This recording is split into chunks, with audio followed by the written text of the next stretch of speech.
Welcome on the Verge. This is Zach Spedden, joined as always by Bob Phelan and Nick Stevens. And we have a lot to get to on tonight, so including the Orioles non-roster invitees for spring training, which includes a lot of prospects, as well as some players who could make a surprise jump to the opening day roster.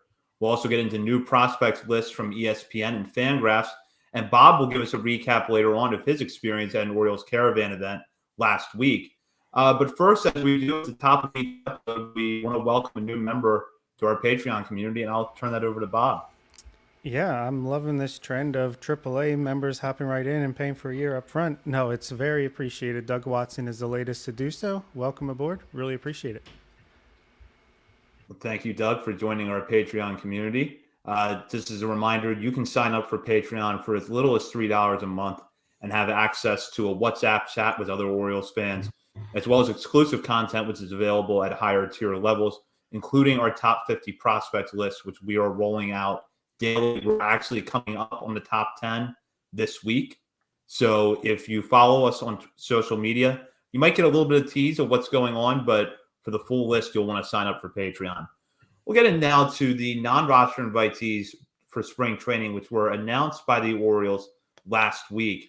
And as is typical with non-roster invitees, you're looking at a mixture of guys who are top prospects but are not 40-man roster eligible yet, or guys who are probably have a little bit of big league time coming in for a chance to perhaps compete for a spot and maybe either make the major league team on opening day or go back to Norfolk as depth options. All offseason we saw the Orioles cycle through to find left-handed hitting first baseman and basically just building depth in that area. So the result is that Frenzy Cordero, Ryan O'Hearn, and Leyland Diaz are all non-roster invitees this spring.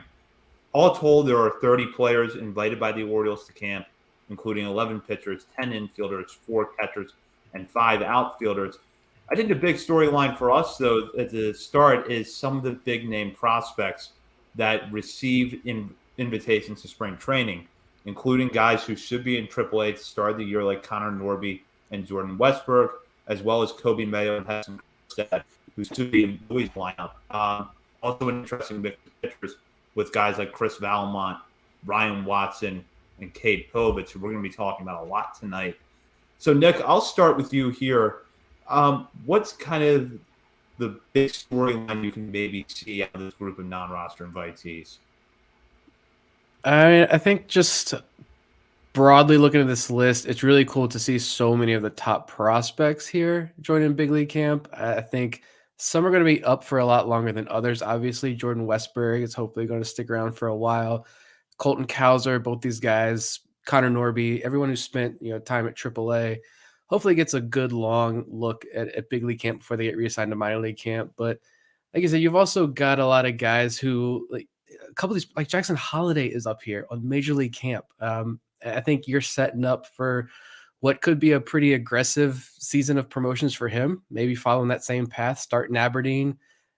Is ending in Norfolk like crazy? Every national outlet is like touting him as the next top prospect in baseball. I was listening to that Baseball Perspectives podcast this morning and just more continued high praise for Jackson Holiday, saying if he was in the Dodger system, he'd be their top prospect. Like, just absurd praise for Holiday, continues to rolls in. I do think there are some sleepers in this group, maybe a question mark or two as well. I'm wondering why. It's cool that the Orioles are giving these guys second chances, I guess. But overall, I just hope we get to watch these guys because we know apparently broadcasting spring training games costs like millions of dollars or something ridiculous because we never get to watch them. So hopefully we get to watch a lot of these top prospects. Yeah, I'm glad I'm going to early the first couple games of spring training. Maybe I'll actually get to see some late inning replacements here with these prospect guys as they're still in major league camp. But yeah, I mean, it's an exciting list. I think John Mealy put it really well in his newsletter that, based on coming back from COVID and then the shortened spring training because of the lockout, you didn't get to see a big 70-person spring training, roster like we are now. And it's loaded with either intriguing minor league signings, some major league guys who have seen time in the past in the prospects. And honestly, I there was a couple surprises, but I really didn't see Jackson Holiday coming for the major league camp. I mean, Hudson Haskin doesn't get invited, but Jackson Holiday does. That's a shocker. It's a good one though. It's exciting. I think that means Delmarva's in the rearview mirror. I would be shocked if he doesn't start at Aberdeen at this point, because just I don't know. That's the feeling I'm getting all of a sudden, especially with Daryl Hernandez gone now. I feel like you can make it make sense a little bit more to start him up in Aberdeen, and that's exciting for me as someone who lives pretty close to there. Yeah, let's get into that for a minute, because you're obviously not bringing Holiday in, at least I don't think, because you see him as a big league contributor this year. But I think it is something that they could use to set the table for him to get to Aberdeen right away and not have that stop back in Delmarva, which for most of this offseason, I had pretty much figured that's going to be the course for Holiday. Go to Delmarva. If he's, dominating the pitching at that level after a month, that's when you pull him up to Aberdeen, and he would spend the bulk of the summer there before maybe getting the Bowie. But now it does kind of feel like maybe the Orioles are looking at that a little bit, because you do clear up some of that logjam with Daryl Hernandez being traded. I still feel like there's going to be a guy that maybe is held back that normally in most organizations would be in high A at the start of the year. And I had thought for most of this offseason that it could be Jackson Holiday and Carter Young up the middle with the Shorebirds to start this season. But now I'm wondering, does Holiday actually make that jump right to Aberdeen? Yeah, sorry, Adam Crampton, you're going to Delmarva now. I mean, I could see it. You look at, again, all these podcasts, every national outlet that's talking about Jackson Holiday right now, touting him as the next top prospect in baseball. They keep highlighting the batted ball data and things he was looking at. I think it was the Baseball Perspectives podcast that was like, I don't know the one guy who was doing a lot of the analysis there on the show, but he kind of said he didn't really cover the draft. So like he's kind of hesitant to put draft prospects so high up, like team prospect lists. And he was like, I looked at the batted ball data for Jackson Holiday and said he's the top prospect. Like there's no question about that. He's going to be a top prospect very soon. And getting him in big league camp, I think it is going to be really cool for him to get up there and just he gets to be there with Gunnar Henderson, your Jorge Mateos, like Gold Glover and Ramon Arias. He gets to be there with Joey Ortiz and so many of these like talented middle infielders. Give him a nice little taste he's still 18, right? Or just turned, or is he 19 yet? I don't know. Regardless, he's a baby. He looks 12. He's going to be a big league camp. I'm pretty stoked because I think I mentioned this last week that like if Jackson Holiday comes out of the gates hot, it's going to be hard to like hold back my excitement and expectations for him because the national media is already doing a really good job. Not Orioles media, not just us. It's the national media doing a really good job of really hyping this kid up this offseason. Yeah, I believe that was Jeffrey Pedinastro. He's a Mets guy, but he's a prospect guy. He's been with them for a little bit now. He's pretty smart. He's usually pretty reserved. So yeah, he was pretty escalating in praise very quickly, as everyone has been. And it's kind of weird. I feel like usually we're in on a guy first and then the national media catches up. In Jackson Holiday's case, it's like we're trying to catch up to the national media with him just because it seems like anyone you talk to, that's all they want to talk about is Jackson Holiday. And we're not going to get to see A-ball StatCast stuff, but I saw a tweet today and I think we retweeted it from our main account that all AAA StatCast data will be available. So that's exciting. But if we could see Jackson Holiday's, maybe we would be singing his praises just like everybody else. But man, it's exciting. And I feel like it just shows like, this front office, this player development, they don't have a set path. Like you have to follow this. If they didn't even want him to get to Delmarva last year, I feel like they wanted him to stay in the FCL. Forced their hand just because of where he was at. And if they're looking at things and are thinking, I mean, he's already good enough to be at major league camp and go right to high A, that just shows that, they're serving the player best and not just, going through the motions, which I feel like would have been the case in the old regimes. What's interesting in Holiday's case is I think that one thing is really clear about him is that he does not have a plate discipline problem. So is a player like that really going to be challenged at low A? My first thought, even just a few weeks ago was, well, there's probably still some things he could work on there. But if the Orioles feel like he's going to see tougher pitching, more consistent strikes from opposing pitchers at high A, then that could be a good reason to make that move. Yeah, and like we've said before too, once these guys get to AAA, it's obviously a different story. But the rest of their time in the system, they're going to be aggressive with these prospects. They'll move you up 3 levels. How many guys have done that over the last 2 years? They'll start you higher up than maybe we probably think they should or probably assume they would. Yeah, they're going to challenge these guys. And if Holiday gets up to high A and struggles for a couple of weeks, then that's not a bad thing at all. Like, that's what's expected of these guys. They want that. They want to see these guys get up. Think about Gunnar Henderson, last year and what he did. Yeah, I would bet a lot of money that he starts in high A Aberdeen for sure. And could you imagine if he gets off to a hot start and is just, has great walk strikeout numbers and is actually hitting for a little bit of power in Aberdeen and he's up in Bowie by June, then what? Like, you're going to a more hitter friendly environment. Is Jackson Holliday actually going to get to AAA Norfolk at 19 in his first full season as a professional? Sign me up. It feels like when you look at this group of non-roster invitees, there's probably a lot of players that are not candidates for the opening day roster, but that you could see making the major leagues by sometime in the second half. Colton Cowser is a big name that jumps out because it looks like he's a guy who, if he goes back to AAA, he's able to cut back on the strikeouts. He could be an upgrade for the Orioles somewhere in their lineup. But you've also got this mixture of players like Kobe Mayo, like Heston Kjerstad, Connor Norby, who feel like they could be poised for a big year if they go back to the minor leagues. And in the case of Kjerstad and Mayo, you're looking at AA, Norby at AAA. So, Bob, I'll start with you here. Which player or players do you think could really use this time to set the stage for that type of jump to the major leagues at some point this season? Yeah, I think all of the above, but the two that stand out to me right now, Kobe Mayo and Heston Kjerstad. I feel like these guys will be.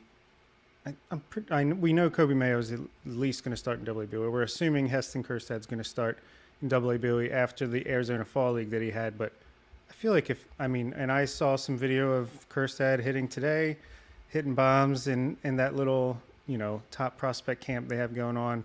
Seems like he's hitting the ball as hard as ever. If those guys come out looking impressive and can just do some damage early, even if they're not at Major League Camp for very long, just get that feel, make an impression, just get that confidence going so that they can start off with a strong start in AA.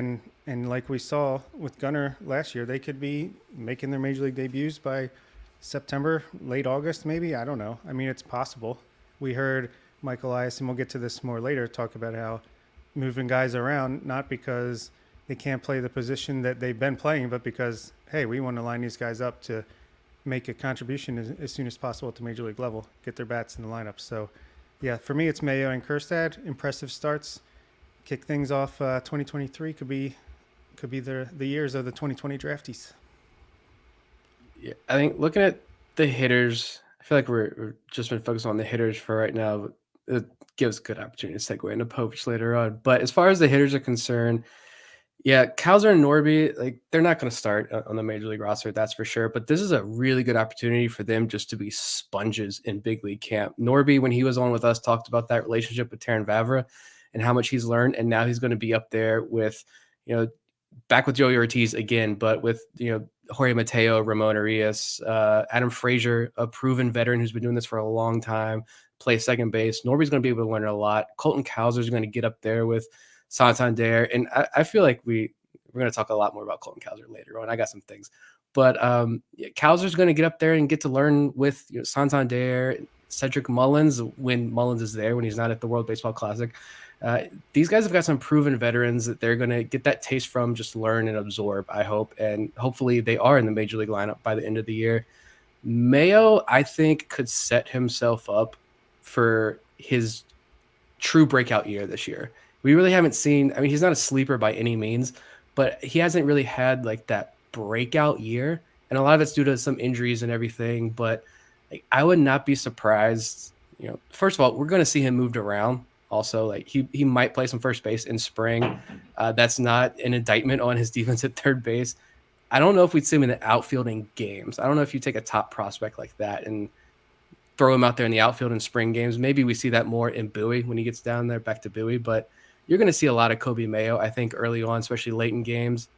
And again, going back to the Baseball Perspectives podcast, they were very high on Mayo as well, but used that segment to kind of talk about like the pitch recognition and how, studies have shown that, yeah, you can get up there and say like there is a ceiling to developing pitch recognition, but with Kobe Mayo, it's just a matter of he needs at bats. He hasn't had these long stretches of at bats. We know he can punish fastballs, he can punish mistakes.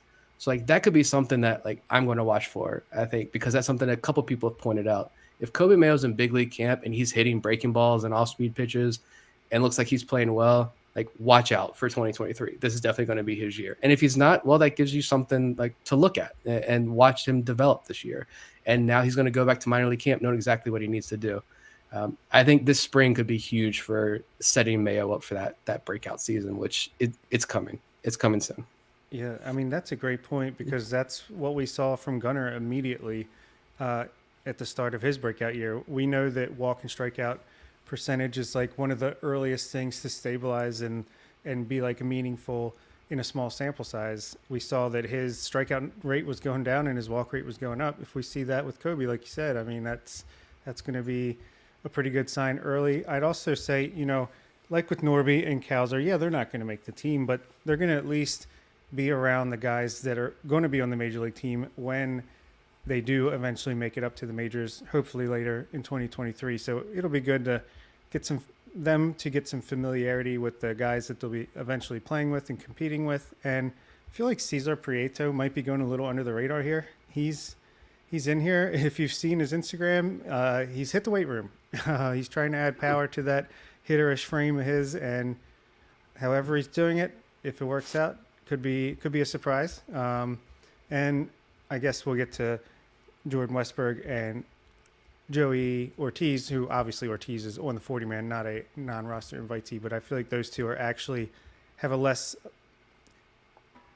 greater than zero chance of making the team, less than, I don't know, whatever I was trying to say. I think they have an very outside shot to make the team if they impress enough. So I'm looking forward to that.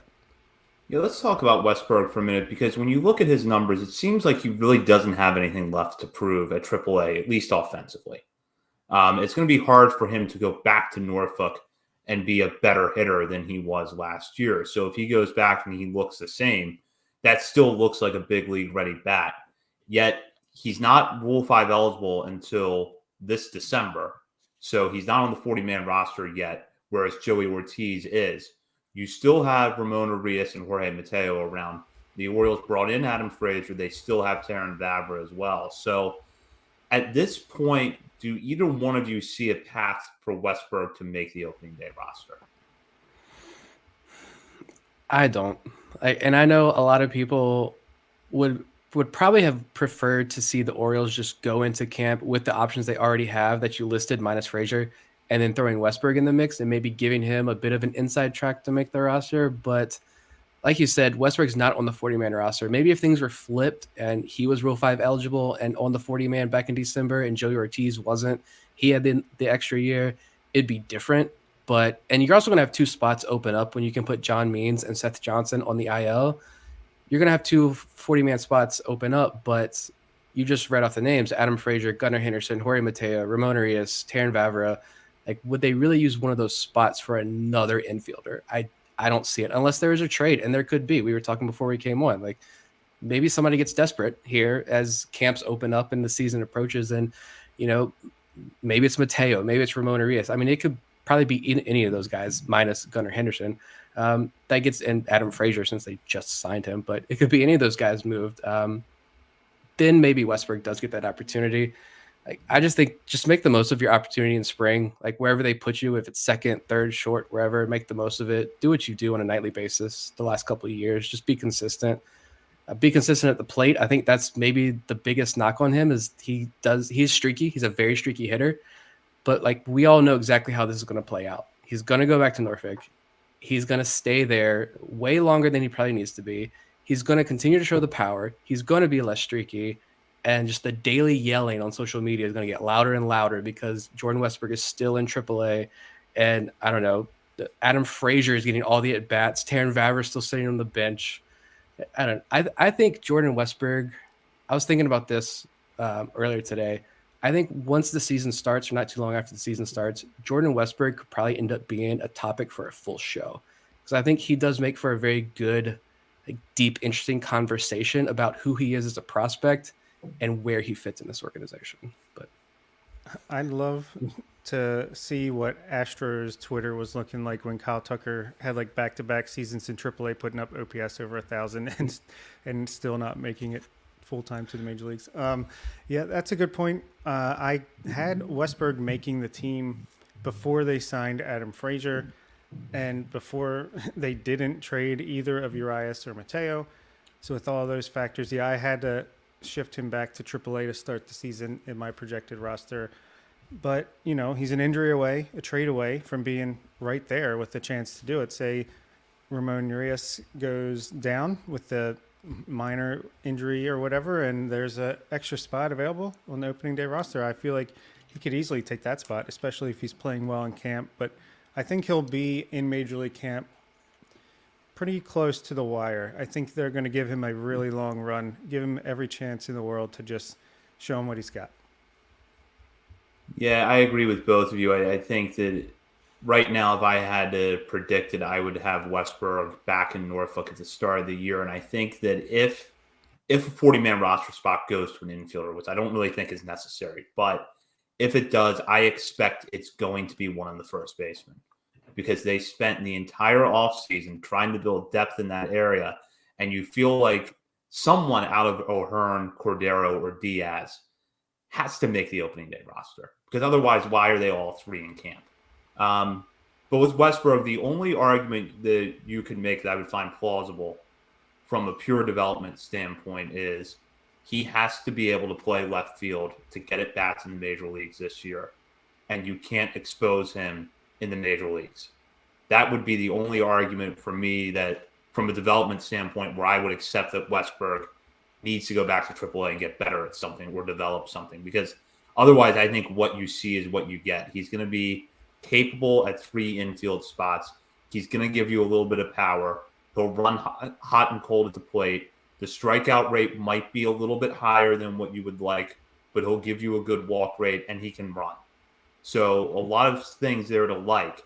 And I don't think that, you know, him going back to AAA and playing second, short, and third in the lineup every night really does much for his development. But if you think that he needs to be in left field at least one or two nights a week to get it back to the major league level, then by all means have him work on being a left fielder at Harbor Park and not in Camden Yards.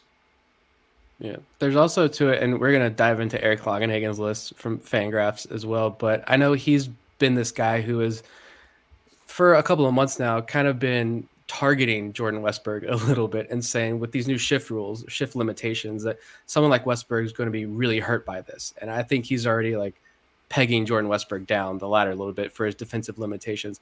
I don't know how that's going to impact him. I don't know. We'll have to see, like, let that play out, let more data come out and let people smarter than I am kind of show who's this is helping, who it's hurting. But I mean, that could be a factor as well in all of this. We don't know. Yeah, I think that's all pretty good. I mean, maybe he could use more in-game reps at second base if that's the direction they want to take him when he does get up to the major league level. Maybe, you know, like he has been a streaky hitter in his first two full minor league seasons, maybe, but I think that's probably just who he is, or it's, you know, that can iron out itself either way, majors or minors. Yeah, and there were some things that Elias said at some of these caravan spots, which we'll talk about later again, that, you know, hey, maybe these guys can be in the majors, but they're going to have to earn playing time. They might not, you know, be in the lineup every night, and we can develop them from the bench and get them in at random spots when they're needed. So it's going to be very interesting. And yeah, I'm confused why Robert Newstrom is here and not Hudson Haskin. Can we talk about that? Yeah. I mean, it's first of all, I mean, going back to the first base thing too. I just want to say it's Franchi Cordero's season. That's who it is. I don't care how bad he is. I'm glad he's here, even if he's just stuck in Norfolk for like 3 months before he gets cut or whatever. I'm just so glad Franchi Cordero is here. But yeah, I had a question Robert Newstrom too. Like he did a great job last year in Norfolk, like limiting the strikeouts but nothing else really was there. He really kind of failed to capitalize on his opportunity. Coming off a really good 2021, he only had a 84 WRC plus in Norfolk last season. It was maybe there's some injury, and the Orioles are giving him another opportunity. I don't know, but he also went down to the Dominican this winter and was really bad there as well. Like could not hit, and those are pretty hitter friendly winter leagues. I mean, take those stats for what you will, but he kind of struggled there too. A lot of strikeouts, just a couple of hits. Yeah, I would have liked to see a prospect like Hudson Haskin since he's so close and should start the year in AAA. But yeah, I guess the Orioles still see something and maybe want to give him one last shot. Yeah, I don't really understand the missing a Haskin either. I know that when you look in that spot, there's probably some redundancy because on the 40-man roster, you have Cedric Mullins and Ryan Mountcastle. You also have Daz Cameron, a former top prospect in camp, to go with Colton Cowser. So maybe the Orioles didn't necessarily feel like the innings were there for Kjerstad to get time, or Haskin to get time in center field. But at the same time, you could point out other areas of this list and figure out, well, okay, how are you going to find at bats for Nomar Mazara, Robert Newstrom, and Heston Kjerstad when they're all left-handed hitting corner outfielders? You know, how does Cesar Prieto mix in with Westberg and Norby and Jackson Holliday, depending on how many at-bats you're going to give him? How much of Josh Lester are we actually going to see? Yeah, so those kind of things come up, and it makes a little bit less sense why Haskin is not here. I do want to talk about the pitching for a minute before we move on to our next topics. Is there anyone here that jumps out at you guys as someone who could really boost their stock in terms of getting major league innings this year? Because for me, it's Ryan Watson. He'll be Rule 5 eligible after this season, so the Orioles are going to have to make that decision with him.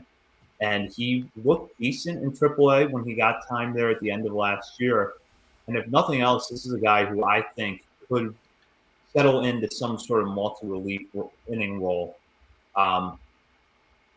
later in the year. Now, maybe the Orioles aren't going to have a need there necessarily, but we always know that you can't account for pitcher injuries.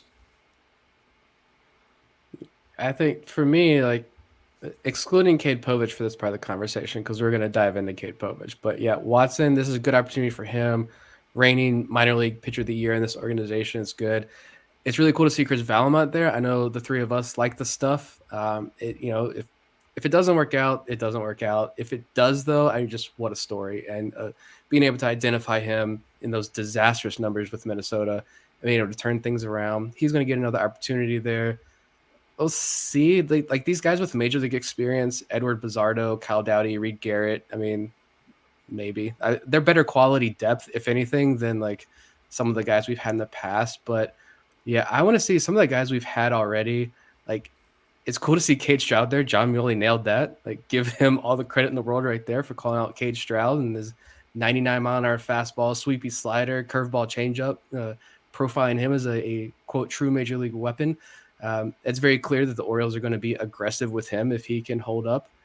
I hope Cole Uvula takes advantage of this. I want him just to make the major leagues so bad. I want him to get that opportunity. Hopefully it's with Baltimore, but just somewhere. A 40th round draft pick, was a hitter in college. I think just kind of on a jokingly became a pitcher, and then it stuck for him. He had a really fantastic season overall, except the month of June. That was it. Outside of the month of June, he was really unbelievable. I think it was him, Tim Naughton, and Nick Vespi were having that competition of who could go the longest without giving up an earned run, and Uvula lasted like over a month before he did. And I like these veterans. I kind of wrote about this the other day. Wanderson Charles is growing on me a little bit. The numbers are awful. Like a 12, was it 11 something ERA, more walks and strikeouts, but the dude is massive. Like he's listed 6'4", 260 something. I don't know how accurate that is, but throws 100 plus miles an hour. he was getting better in 2019, and then 2020 happens. So you got the pandemic. 2021, he doesn't pitch at all because of an injury. So he's missed 2 full seasons, and he was a control issue guy. So like that's not great, and we saw that last year. But he went down to the Dominican, I saw, and struck out 16 guys and walked just 3 in like 12 innings of work in the Dominican. So the control is back this winter. Maybe it's just a hard reset for him, and he could be interesting. I don't think there's a high probability of him making the team, but he's going to be a really interesting guy to watch down in Norfolk, I think, this year. Yeah, Juan St. Charles, that was going to be one that I singled out too. I love the little article you wrote on your new Substack. Anyone listen to this should subscribe to that. We're going to try to write some things here and there on our Substack, so make sure you follow. That was a good one. And between him and Darwinzon Hernandez, who passed through waivers from the Boston Red Sox, one's a righty, one's a lefty, but they're both big guys with great stuff that just need to hone in the control a little bit or the command a little bit better. And that's what the Orioles seemed to do really well with last year. So if they can do that again, I feel like they could eventually become weapons. Maybe Darwinzon Hernandez, I just like saying that name, Darwinzon Hernandez, could be the Sionel Perez replacement if Perez is part of a big trade or something like that at some point. I'd feel like they'd want to make sure of that before they actually go ahead and do that. But I feel like that's possible. And there's some upside here. I think Cade Povich is probably going to be a guy that gets in one game before he gets sent back down to minor league camp. But that's still cool for him. Cool experience. Kind of like Grayson and DL last year. I like all the names you mentioned: Watson, Valmont, Uvula, Stroud. Those guys I'm excited about. Not so much Reed Garrett and Ofrady Gomez, but obviously they must like something that they see. But the hitters are more exciting, but there's definitely some guys worth looking out for here on the pitching side. And we're going to talk more about one of them in a minute. But first, a word from DraftKings, our sponsor. Are you ready for the biggest Sunday in sports? DraftKings Sportsbook, an official sports betting partner of Super Bowl 57, has all the Super Bowl action you need. New customers can bet just $5 and get $200 in bonus bets instantly. Plus, all customers can get in on the Super Bowl 57 excitement with DraftKings Happy Hour Super Boost. Check the DraftKings Sportsbook app every day between 6 p.m. and 9 p.m. Eastern Time to see what prop bet will be boosted. It's the final NFL game of the season, so why not have some fun with this one? Right now on DraftKings Sportsbook, any non-QB to throw a touchdown pass is currently listed at plus 2,200 odds. With Patrick Mahomes and Andy Reid back in the Super Bowl, never count out some trickery that could turn your $10 bet into a $230 win. Download the DraftKings Sportsbook app and use code on the Verge. New customers can bet $5 on Super Bowl 57 and get $200 in bonus bets instantly. Only at DraftKings Sportsbook with code on the Verge. Minimum age and eligibility restrictions apply. See show notes for details. So last week we had another top 100 list drop, this time from Kylie McDaniel over at ESPN. And much like the other top 100 lists that have come out this offseason, it was full of Orioles with 9 players from the farm system making the list. Gunnar Henderson was there at number 1.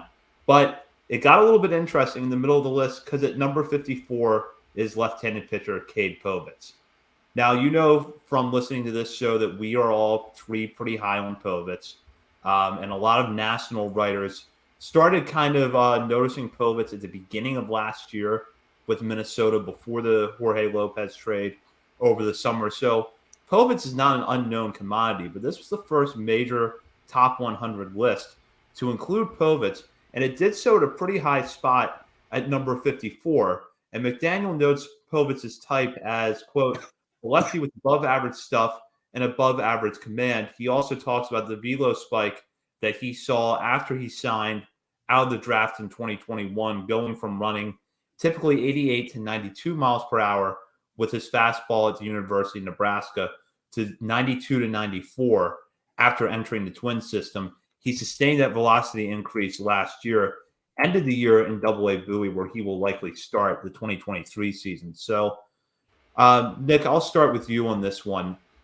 I think we all like Povich, but this inclusion was kind of a surprise. It was a shock. I was not expecting that at all. I think I don't know who it was, but apologies, but it was a patron who posted it in the patron chat first, and I was like, "There's no way that Cade Povich is really number 54 on this list." And I'm sitting in my son's daycare, waiting for the door to open to drop him off for the day, and he was 54. I was shocked not because he doesn't have the talent to be a top 100 prospect, because he certainly does, but just shocked it was so early. I thought, maybe best case scenario, like he starts back in Bowie, we see some like legit notable changes in something, the tweaks the Orioles make with him, and then maybe someone from a national outlet is at a game, he has a good game, there's starting to be some chatter, there's an article or two, and then like mid-season updates, right? You see Povich, maybe not even the top 100 yet at that point, but Baseball America, top 10 guys who, popped this year, just missed our top 100 list, like, and Povich is there. I could have seen that, but I love it. Shout out to Kylie McDaniel for being bold, having a hardcore take, and it's backed up with data and observations and conversations. I mean, Kylie McDaniel is not Joe Blow on Twitter. Like, this is one of the more respected guys in this industry. So it's really cool to see him take that kind of stance with someone like Povich. Yeah, I pretty much agree. At first, I was shocked. Then, the more I thought about it, I was still surprised. But the fact that anyone did it was Kylie, I was not as surprised, because I think it was the mid-season update ESPN did last year that he mentioned Cade Povich as someone that was on the out, like just missed the top 100 then, and it was kind of surprising then. So I guess he must have just continued to hear more and more good things about him, and I guess, hey, maybe there's a reason that Michael Ice and company targeted him in that trade. I think he would be the Twins' top prospect. I think there was no other Twins prospect that was higher than him on the top 100. So that's pretty crazy. But like Nick said, I assumed maybe this was something Povich, and maybe with other lists he will, that Povich by midseason could end up popping on like the back end of a top 100 here and there. But to see him just show up right at almost a top 50 prospect for this ho-hum left-handed pitcher that we just traded for at the trade deadline last year, it was very cool to see. And what is it, 11 or 12 different Orioles prospects landed on top 100 lists over the past couple of weeks. Pretty impressive. And maybe the most mind-blowing thing was that Matt Eady did an article today about how, what's next, Orioles fans? You have all these players in your on our top 100, and what does that mean? And he went back to 1990, and based on the value of where the players landed on the top 100, the Orioles had the fourth best collection of prospects in their history since 1990. And usually means good things moving forward. And this is with Adley Rutschman graduating as the number one very recently as well. So, yeah, things are looking good here in Birdland.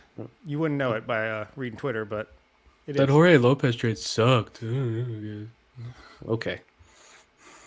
I thought that Povich was going to be one of those guys that, kind of like you both mentioned, where it was going to take a little while for people to catch up. He would have to get off to a good start at Bowie, have a good outing in front of a national writer or two, and then slowly people would start to come around. It's not that I think anybody has really underestimated Povich to this point. I think that most of the reports that are out there from him from the national outlets are generally accurate.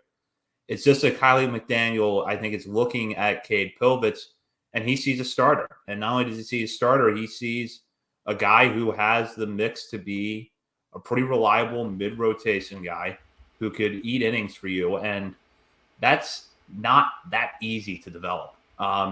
If it was easy to develop, you wouldn't have these kind of pitchers in demand every offseason in free agency.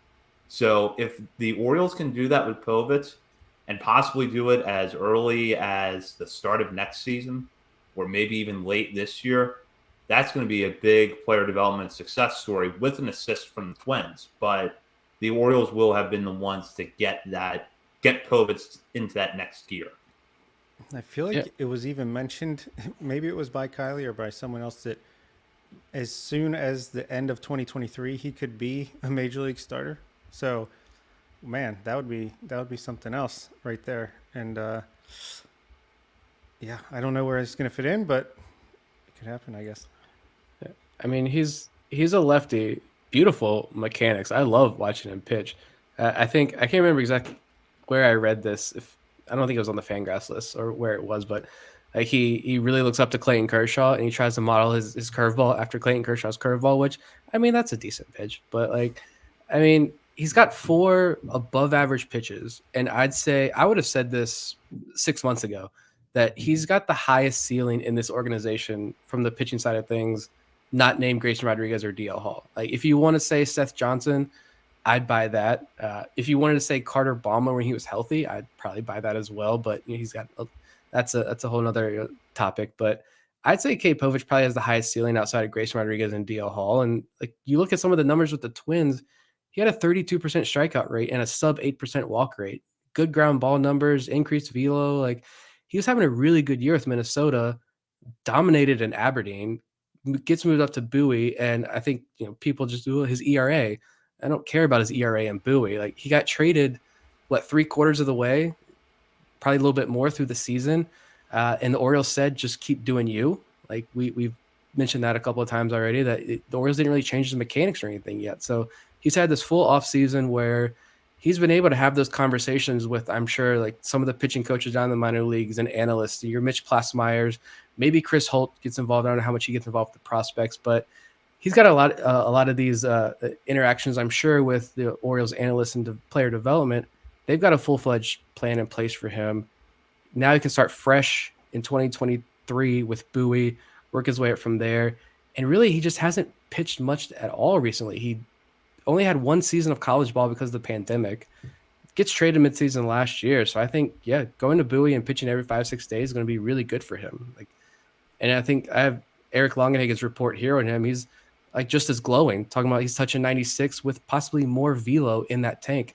And he refers to Povich because he hasn't really pitched that much up to this point, possibly a late bloomer who like really pops and gives him a 60 future value grade command. I mean, you got 4 above average pitches that you can command that well. Like you got a future here. I even feel like his Twitter presence, his own tweets have been like, I'm coming, world, watch out. Like he's just being very cryptic. Like, here's how you're going to increase your velo, guys. It's not about gaining weight. And I don't know. It's been really cool to see the confidence. It kind of goes through there. But the fact that the Orioles had a 30-minute conversation, welcome to the Orioles with Cole Irvin about what they're going to do and all that. I think they had something planned for Kate Povich, and it seems like it's working based on the grapevine. Yeah, and just to underscore what Nick mentioned about Povich's experience, only 21 in the third innings pitched before the 2020 college season came to a halt because of the pandemic. He did pitch in the Coastal Plain League that summer, but still only 26 in the third innings. He then followed up with 91 innings between Nebraska and the Twins system in 2021 before the big jump to 114 last year. So we've seen him really pick up the workload over the last 3 years. And, now it's going to be a matter of seeing, is there more in the tank there? And I have to think at this point there could be, just because he is raw, but he has come so far just since the start of the 2021 season. What if there is more velo there, right? And you get better command or better, shape, whatever it is, you hone in your entire repertoire. What if there is a couple more ticks, the velo across the board or whatever, like left-handed side, touching 96, 97, 98 miles an hour. If this is like another like DL Hall with maybe not as elite pitches as DL Hall, but maybe just a tick below in every category, but with twice as better command, 3 times as better command. If that's Cade Povich, like that's a fantastic pitcher. That's why he's 54 on this list. If you're looking at that kind of potential. I was going to say, people ask, what if DL Hall had plus command? Well, look at Kate Povich. No, I doubt that he'll ever have that great of stuff. But like you said, I mean, command can really offset. And he'll still have great stuff. But that just goes to show the upside that DL Hall has still, even if, he hasn't really found that command yet. That's a hot topic on all these prospect lists as well. You see DL Hall as low as like off the list in some places in the 90s and then up higher in others. I guess it just, if you're a believer in if he will ever find any command. And I think the prospectus people thought he could just because of the athlete that he is. They said there's really no other reason there's really no reason that he shouldn't be able to improve his command. That was way off topic. But. Well, and I think that's actually a good time to transition over to Fangraph's new list. Eric Longenhagen over at Fangraphs published his ranking of the Orioles farm system last week with the top 38 prospects plus notes on other players who fell outside the list. And for reasons I'll get into a little bit later on, that section of the report is definitely worth paying attention to. But there was some stuff on here that really took people by surprise. For instance, Colton Cowser coming in 12th on the list between Dylan Beavers and Judd Fabian. However, Samuel Basayo and Frederick Bencosme both ranked pretty high at 14th and 15th, respectively. You also have Juan Nunez, who was part of the package for Jorge Lopez with Povitz last year from the Twins. Eric Longenhagen, pretty high on him because he has him 20th on the list, one spot ahead of Hudson Haskin and 2 spots ahead of Noah DeNoyer. So on the whole, as usual with Eric Longenhagen, very well researched, very well written, and a lot of good reports, but definitely not the rankings I think some people were expecting. So Bob, I'll just jump right in with Colton Cowser. And I'll just say that this does not really reflect the consensus in the industry right now because Cowser has made most top 100 lists that came out. He ranked on the ESPN list that we talked about earlier, coming in 30th there. But it does show that, at least among some evaluators, there is a bit of a gap between wanting to perhaps write off some of the strikeout issues that Cowser had last year or not believe that they're going to be a limiting factor going forward versus believing they could actually limit his ceiling offensively. Yeah, I think Eric's been hanging out with Keith Law a little too much lately. No. I thought Locked on Orioles, Connor Newcomb specifically, had a really good take on this on his podcast this morning. Just that, if you really look at what he's writing, it's, some people believe he can stick in center field. Eric doesn't seem to think. He seems to think he's more of a corner outfielder. And with his profile and the risk of the strikeout issues and not being able to hit the breaking stuff as well this past season, that lowers him down with his potential. So, I mean, I can see where he's coming from. I disagree, but that's okay. I think I also am just a believer that Cowser is learning a lot in a short amount of time, and he's smart enough and an athlete enough to make it eventually click. I do think, just like Kyle Stowers, I think we're going to see that strikeout rate rebound in a big way this coming season, but it has to be proven first. Got no real issue with that ranking. I'm a little more surprised Jackson Holliday was above Grayson Rodriguez. I feel like, I don't know, it seems like a little too much weight was put into the stuff Rodriguez showed after coming back from a lat injury. Of course, his velocity was a little bit down. I mean, maybe there's something to it, but I hadn't heard that from anyone else. But I respect Eric, so yeah, we'll see.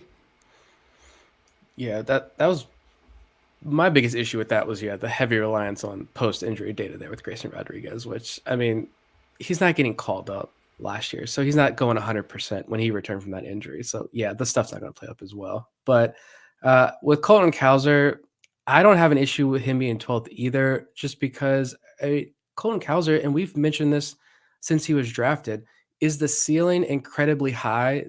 I don't think so. Like, in terms of, he's not going to be a multi-time Gold Glove winner who wins MVP trophies. Like, we've never profiled him as that. I don't think anybody has, but he has a really safe, in terms of talking about prospect safe, incredibly safe floor, I think. And so, yeah, he's not in with the way Eric structures his list, it's future value, which, why Jackson Holliday is so high. Like, if you see Gunnar Henderson 2.0 there, maybe even better, yeah, he's going to rank incredibly high there. But I just think that list, yeah, it comes down to, as Eric said, it comes down to the hit tool and whether or not you view him as a center fielder.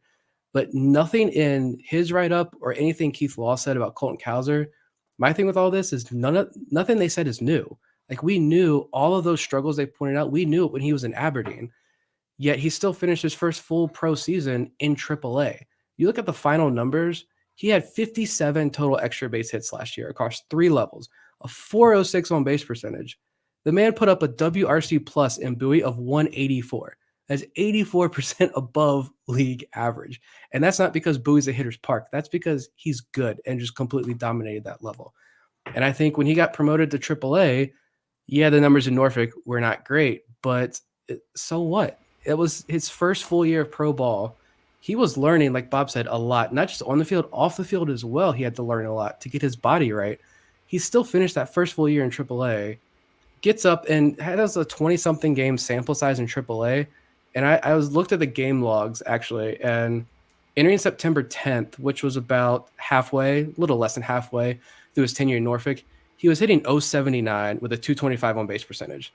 Less than 3 weeks later, I mean, that's terrible. There's no denying that. By the end of the season, though, which was less than 3 weeks later, he was hitting 219 with a 339 on base percentage, 429 slugging, which was up over 200 points from what it was back on September 10th. So he was settling in. And you face quad A guys a lot of those nights in AAA, but those guys have major league experience. They've been around for a long time. Like, go back to our conversation with Justin Ramsey. That's value. A prospect like Cowser facing those guys, there's value in that because those guys are smarter than you are at this point when you're a prospect in your first full year. So, yeah, I just think you take a step back, look at Colton Cowser's season as a whole. It was fantastic. Those write-ups don't change my opinion of him. He's a fantastic prospect who's going to have a very long, good major league career. Is he going to be a multi-time All-Star, multi-time Gold Glove winner? Probably not, but I never viewed him that way anyway. So write-ups don't change anything. We knew what the weaknesses are. And the strikeouts, like Jeff Pont said it last week, who cares?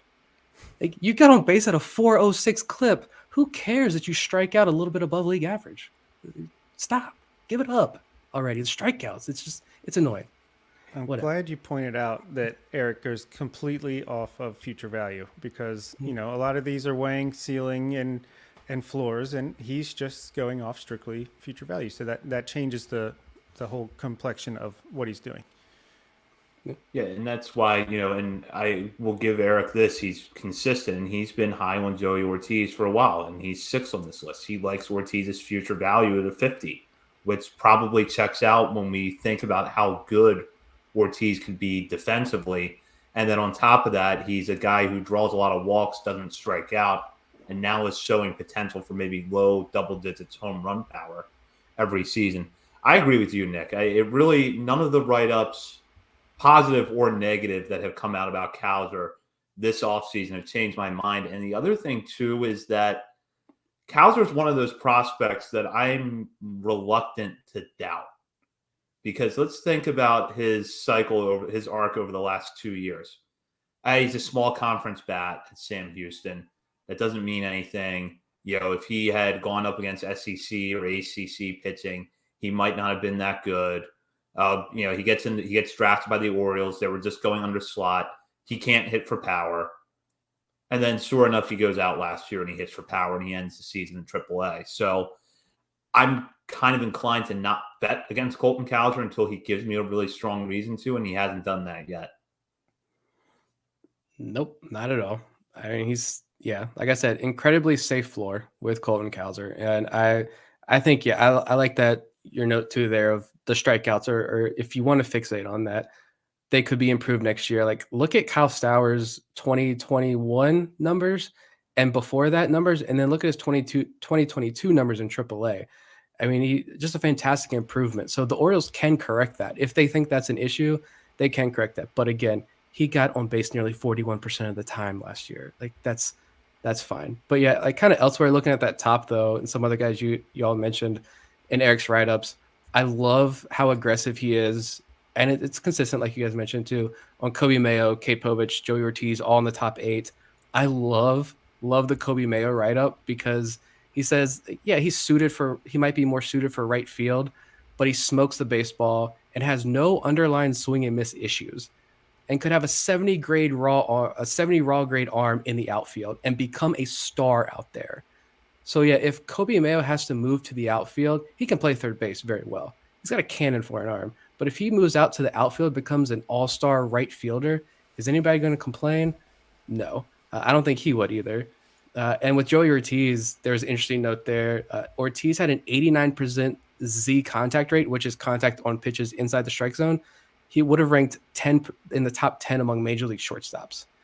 And then with Connor Norby, he talked about how, Connor Norby, the changes he made, the mechanical changes he made in his swing, Eric believes that Connor Norby truly is a 25 plus home run guy in the major leagues. Like those three guys, like that's huge. Those are huge compliments and huge numbers for them. And I'd like to point out that Samuel Basayo did not make the list last year of top 45. This year, he's number 14. So clearly, whatever was the bugaboo that kept him from, putting him on that list last year, that hurdle got cleared. And now he sees the potential there, as we all do, I think. But the Ben Cosme at 15 might even be more exciting just because, I don't know. It just feels like that international presence between those two is really going to take off this year. And that's exciting. And if just look at Fregendary's Twitter and Instagram, you're going to see him adding some muscle, just smacking the ball around. I'm so excited to watch him play this year. Yeah. Go ahead, Nick. I was going to say that was my other big takeaway from this list was the international guys just as a whole. It really backs up that they're coming comment about the younger international players in the system. Basayo and Ben Cosme back-to-back at 14 and 15 is phenomenal, considering no one knew who Frederick Ben Cosme was a year ago. We barely knew. We knew he could bunt. That was about it, right? Just glowing report on Basayo. I don't have the article up anymore. Some like Paul Bunyan references or something, just ridiculous because he's a mammoth of a human being. But he could likely stick at catcher too. Like that's the mind-blowing part of all of this. A lot of these national reports, they're not just instantly writing him off as a first baseman or DH type. They're saying he could stick at catcher. And I think at the very end of the article, Longenhagen notes that by the end of the year, Basayo and Ben Cosme could be in the 5 to 10 range, which, I mean, shout out to John Muley, who had that first with the Basayo being a top 5 prospect, but credit where credit is due. But Muley's not the only one. Leandro Arias, he still had pretty high at 17 and said, yeah, the numbers were bad in the DSL, which they weren't great, but the batted ball data was really phenomenal. And we've heard that as well. So yeah, he's still up there. Juan Nunez at 20. Like the Jorge Lopez trade was fantastic, and you can disagree, but you're going to be wrong there. Just so much optimism about these guys from a national perspective that it's crazy to see how quickly Kobe Perez and his staff have taken no international presence to what percentage of your top 10 is going to be international guys in a year and a half. Yeah, and I'd like to point out that when he said they could be top 5 to 10 prospects, it wasn't because of graduations ahead of them. He specifically noted that they would deserve to be there. It would be because of their progress, not just because the system got thinner. One thing that jumped out at me on Eric's list was way down his write-up about Xavier Moore. And Moore is a guy that I've liked for a while. And when I was actually putting together my story for Baltimore Sports and Life back in the fall about the Rule 5 draft, I thought about profiling more extensively than I did, but ultimately backed off because he does have issues with walks and he doesn't have a lot of high-level experience in the minor leagues. But you read the write-up on his stuff, sits 93, 94, curveball, vertically divergent movement from his fastball, changeup, it runs away from left-handed hitters. There's a lot of stuff there to like with Xavier Moore. So that's a guy that I'm definitely going to be watching closely this year. And always scroll down to the other prospects of note section because good or bad, you're going to learn something about a player there. And usually if there's a player who will rise towards the pack and move up into top 30 consideration, chances are they're in that section of the list. That could be where your breakout is. And I'm watching out for Daniel Lloyd. That's another reliever with good stuff. Eric has him covered here and notes that he has plus breaking ball spin rates and can sit in the low 90s. So I actually, a few months ago, I believe it was with Jake Rill at MLB.com, Matt Blood name-checked Daniel Lloyd as a guy to watch. And I remember seeing that and screenshotting it, sending it to Nick and Bob and saying, this is interesting. It's not every day that Matt Blood mentions somebody like this. And usually when he does, they follow suit with a big year. So more positive reinforcement for Daniel Lloyd here. Yeah, I like that. And let's ignore the travesty that is putting Gene Pinto all the way down at 36 and be optimistic with. I learned a new player in the Orioles organization, Yeiber Cartaya. Seems like he sits 93, 95 at 20 years old with very little control, but if he could harness it, sounds good to me. And I really like the youngsters with Helium section, which was exclusively international guys. Anderson De Los Santos, who we know a lot about, Steven Acevedo, Braylon Tavera, Isaac Baloney, Ellis Cuevas, and Alfredo Velasquez. So looking forward to see what they can do this year too.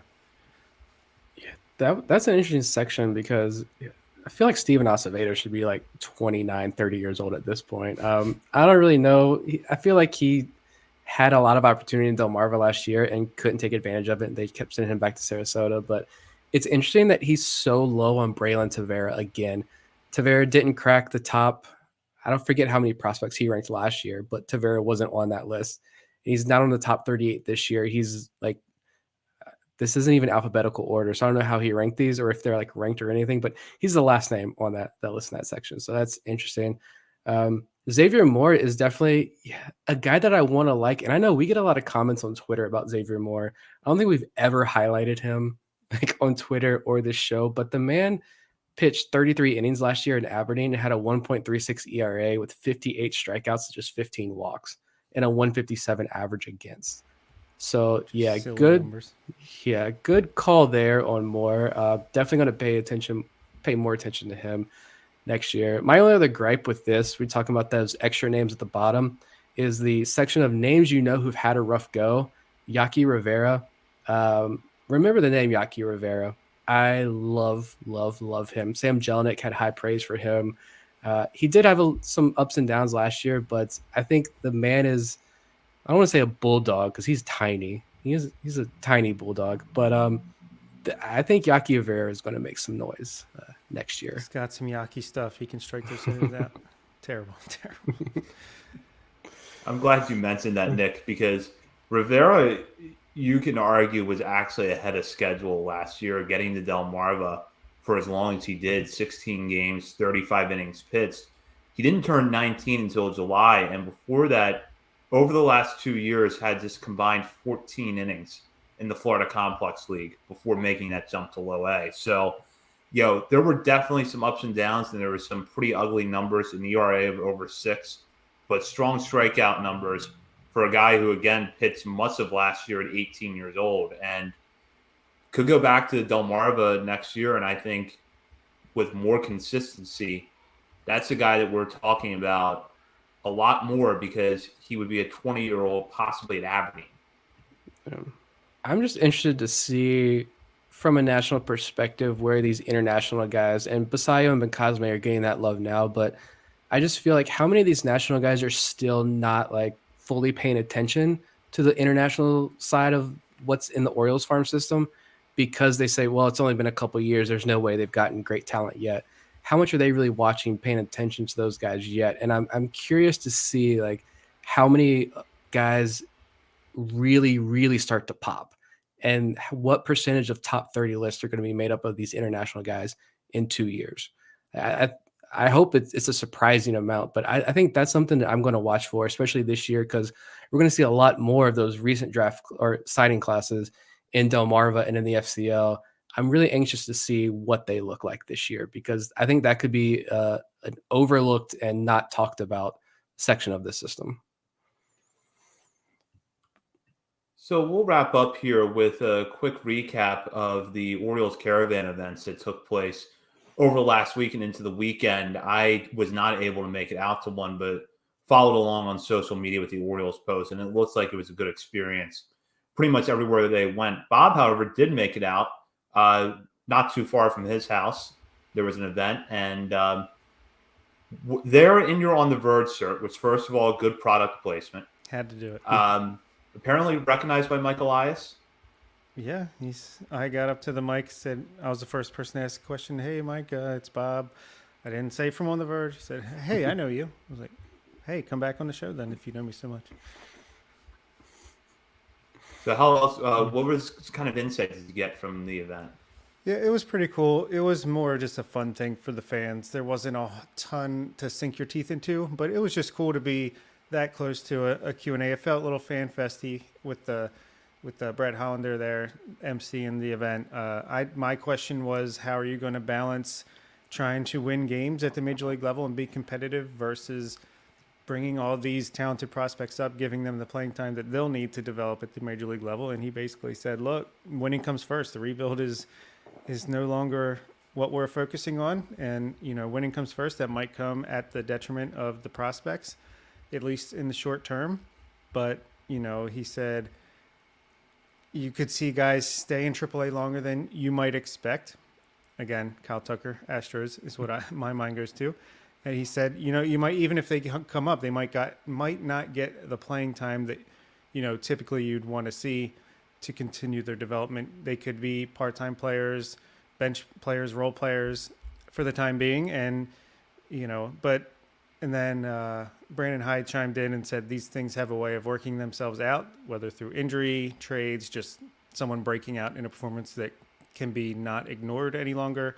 So I thought it was a good answer to a pretty tough question. The rest of the questions were nowhere near as thought-provoking, in my opinion. But, he did talk about Kobe Mayo a little bit. I posted that on Twitter, where basically they want to move him around. And like I mentioned earlier, not because they don't think he can play third base, but there's a lot of infield prospects, and he's got a potentially special bat that he seemed to think could actually force its way, kind of like Gunnar Anderson, up towards the major leagues even as soon as this year. So get him some experience all around the diamond so that when and if he comes up to get that bat in the lineup, he can play multiple positions. And he seemed to say like that is the case with a lot of these guys, like Joey Ortiz. He can play multiple positions. They want to get these guys able to move around a lot. We learned what Taron Vavra's learned in first base. Not your prototypical first baseman, but hey, whatever gets that bat in the lineup. He also talked about Grayson Rodriguez. Sounds like he's easily a favorite to make a rotation spot happen for him as long as he's healthy and performing the way we know he can. He should be in that starting rotation, hopefully for the home opener. That would be pretty cool. Yeah, not a ton else. Doesn't sound like we're in the Trevor Bauer sweepstakes, which is not a sweepstakes, but who's going to be stupid enough to do it. It doesn't sound like the Orioles are going to be, even though they basically no commented it. It was more like a no comment. But yeah, not a ton else other than that. But it was a good time. It was cool to go there. I was surprised how little people were there. I think maybe just the timing and the weather, but nevertheless, it was cool. I get the vibe that it started with your question apparently, and the rest of these caravan events, that a lot of the comments from Elias and everybody else, I think he even straight up said like the rebuild is over, right? We're entering this new phase. So yeah, like I said with Westberg, you're going to see guys in AAA probably longer than you want. I don't really see an issue with that. And we saw the Darryl Hernaiz trade. We just talked about that last week, and we probably see even more of that, which I think is really cool. It's definitely comforting. I wish I lived closer to go to some of these events, but from what I've gathered in the Q&As and videos and interviews and stuff and articles that have come out of this, it definitely seems like the gears have been switched. The switch has been flipped. What I'm trying to say there, the switch has been flipped, and yeah, I think, I don't know if we're not talking about World Series obviously this year, but at some point the floodgates are going to open in terms of like trades and hopefully money next offseason. And yeah, I think we're entering a brand new phase of Orioles baseball, and it's extremely, extremely exciting. And I'm ready for these events. Kind of, even with me not being there, these events have kind of sparked that for me of, yeah, I'm ready for spring training to start and see these guys on the field. Yeah, I mean, there's so much excitement in the air for the Orioles season. The Angelos brothers even dropped the lawsuit against each other. It's a beautiful thing. And we're going to have a closer look at spring training next week with our spring training preview. So we're going to actually have an opening day roster projection as well as some predictions related to spring training. And speaking of predictions, before we sign off here, it is our last show before the Super Bowl. Nick, Bob, any predictions? Sure. I'll say Chiefs 31, Eagles 27.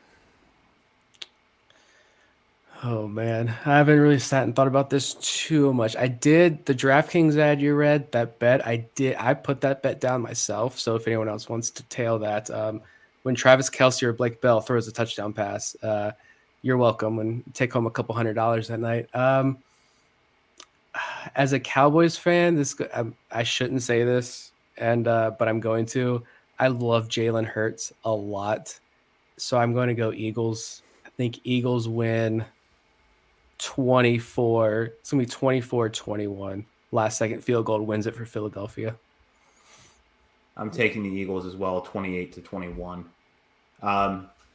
And for coverage of the Super Bowl, head over to BaltimoreSportsAndLife.com. Not only will you find articles about the Super Bowl, you also see stories about college sports, the Orioles, and more. And while you're there, be sure to hop on the message board and join the discussion with fellow readers as well as contributors to the site.